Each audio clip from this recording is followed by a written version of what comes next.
De tous les types d'oiseaux au pays, ceux des prairies sont de loin ceux qui ont subi la baisse la plus marquée de population avec 67 de déclin. De quoi donc inquiéter les experts, mais aussi les amateurs, les amoureux d'ornithologie. On perd des habitats, on va perdre des espèces. Et puis, dans les prairies, bien, c'est un endroit où on a perdu beaucoup, beaucoup d'habitats depuis les dernières années.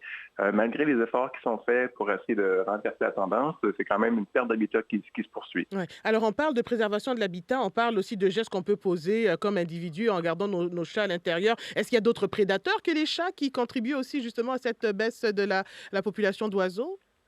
Ben, en fait, c'est surtout les chats. Les autres, c'est plutôt un cycle naturel. Donc, par exemple, on sait que les oiseaux de froid vont se nourrir d'autres oiseaux durant la migration, mais c'est tout à fait naturel.